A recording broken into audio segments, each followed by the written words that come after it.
사회주의자, 사회가 들어가는 경제 형태가 세 개가 있습니다. 첫 번째가 사회주의 경제, 중앙계획 경제죠. 두 번째가 사회주의 시장 경제, 방금 말씀하신.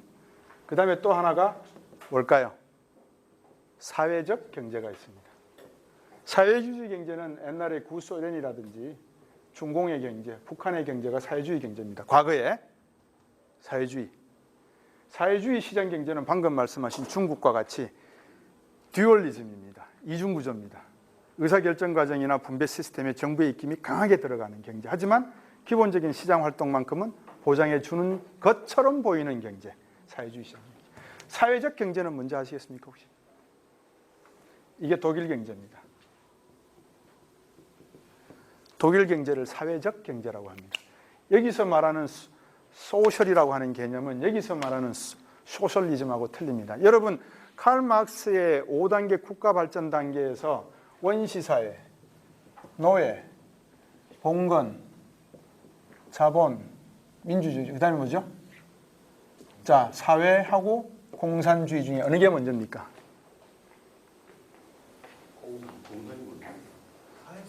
사회가 뭐야? 아까 제가 말씀드렸잖아요. 사회와 공동체의 차이점을 말씀드렸잖아요.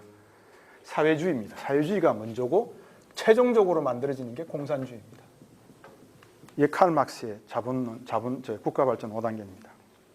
자, 그러면 아까 질문하신 내용 중에 사회주의 경제는 요 경제를 말씀하는 겁니다. 사회주의 시장 경제는 요 과정에 있는 경제를 말씀한다고 생각하시면 될 것 같습니다. 그러니까 중국 경제는 사회주의 시장 경제다. 사회적 경제는 독일 경제입니다. 아까 비스마르크의 경제를 말씀드렸지만 비스마르크는 앞으로 일어날 일에 대해서 선제적으로 중산층과 산업 근로자들을 보호해 나가는 정책 방향으로 가는 거죠.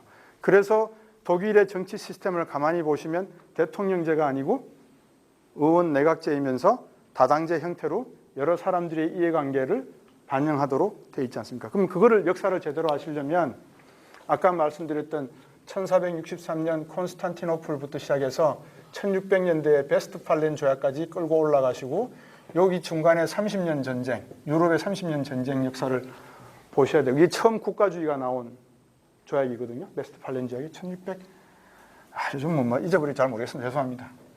그 다음에 쭉 내려가면서 이 19세기 비스마르크까지 동로마 서로마 붕괴부터 시작해서 비스마르크까지 내려오는 경제에 사회적 경제의 배경이 있다라고 이해하시면 될 것 같습니다. 그래서 우리가 말하는 포용성장론, 뭐 동반성장 이런 개념들은 사회적 경제를 지향하지만 그 개념이 역사적 발전에 근거하지 제대로 반영하고 있지 못하기. 다시 말하면 수박 겉핥기식으로만 정리가 돼 있어서 개념 정리가 어렵지 않냐. 자, 아담 스미스의 국부론이 말하는 경제는 보이지 않는 손에 의해서 만들어진 시장 경제라고 저는 봅니다. 그러면 이 당시의 시대적 상황은 봉건주의가 붕괴되고 새로운 시장 경제가 열리는 상황에서 자본가의 세력도 제대로 만들어지지 않았을 것이고 중산층이라는 개념도 없었을 거니까 가장 중요시되던 게 뭐겠습니까? 시장 그 자체 아니겠습니까? 시장에게 모든 것을 맡겨라. 이게 클래시컬 이코노미스트입니다. 고전주의 학파. 그러면 이제 이 시대가 진행이 되면서 진화가 되면서 산업혁명이 거쳐지고 그다음에 식민주의 뭐 다 막 새로운 형태가 나타나면서 등장한 게 누구냐면 이거 봐라. 시장을 마음대로 해줬지만도 자본가 계급이 말이야. 노동자의 잉여 가치를 갉아먹네. 잉여 가치가 뭐죠? 잉여 가치. 제가 노동 생산성이 5인데 5를 투자해서 5를 생산했는데 저한테 5를 안 주고 얼마를 줬다는 거예요? 4를 주고 1은 누가 가져갔다는 겁니까? 자본가 계급이 가져갔다는 겁니다. 그러니까 이거를 어떻게 봐야 되지? 야, 계층 투쟁으로 봐야 되니? 계급 투쟁으로 봐야 되니? 아니면 이걸 어떤 투쟁의 개념으로 봐야 되니? 라고 이 투쟁의 개념을 해석을 하려고 막 노력하다가 푹 튀어나온 게 칼 마르크스의 노동자 농민이여 붕괴하라는 겁니다. 여기에서 여러분 아시면 소상공인이나 자영업자 같은 이런 분들을 룸펜 부르주아라고 부르고요. 그 다음에 일용직 노동자, 이런 사람들을 프롤레타리아트라고 부릅니다. 그래서 이렇게 이제 계급투쟁의 역사로 가져갑니다. 계급투쟁 역사로. 근데 야, 저 계급투쟁 역사가 말 되는 것 같아.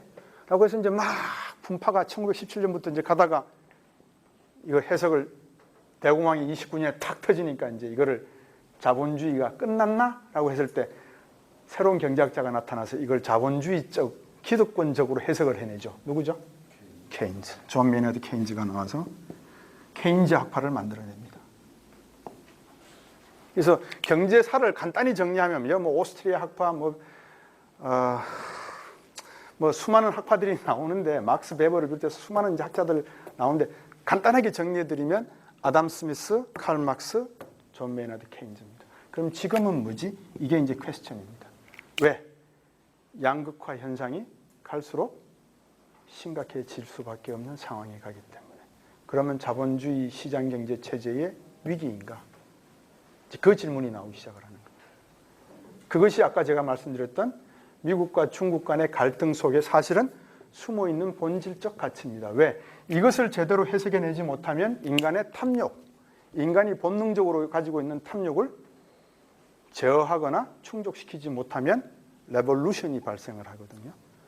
여러분, 이 칼 막스의 계급투쟁 이론의 근간 철학이 어딘지 아십니까? 고대 그리스 철학으로 올라가면 플라톤 철학입니다. 플라톤 철학. 그러면 여기도 또 우리와 관계 없을까요? 관계 있습니다. 1917년 볼셰비키 혁명, 그러면 1919년 3.1운동, 그럼 만주에서, 북간도에서 독립운동 하던 사람들은 소련과 접촉이 있었을까요? 없었을까요? 중국 공산당과 접촉했을까요? 안 했을까요? 그럼 거기서 독립운동 하던 분들은 사회주의적 성향이 가지고 있었을까요? 없었을까요? 충분히 가질 수 있었다. 그분들이 사회주의일까? 국가주의일까? 국민주의일까? 민족주의자일까? 역사적으로 논의할 필요가 있는 것임에도 불구하고 우리는 그것을 논의를 안 하고 있는 거 아니에요? 그죠? 역사가 왜곡됐다, 친일파다, 뭐 조선사 편소해가 뭐 어떻다, 다 역사가 뿔뿔이 깨졌다는 것을 지적은 하지만 그래서 우리가 앞으로 국가 이해관계가 여기에 있으니까 이 이해관계를 극대화하기 위해서 앞으로 우리가 어떻게 정리해 나가야 될 건데 라고 하는 담론을 던지는 사람이 없는 거다. 저는 그렇게 봅니다. 지금.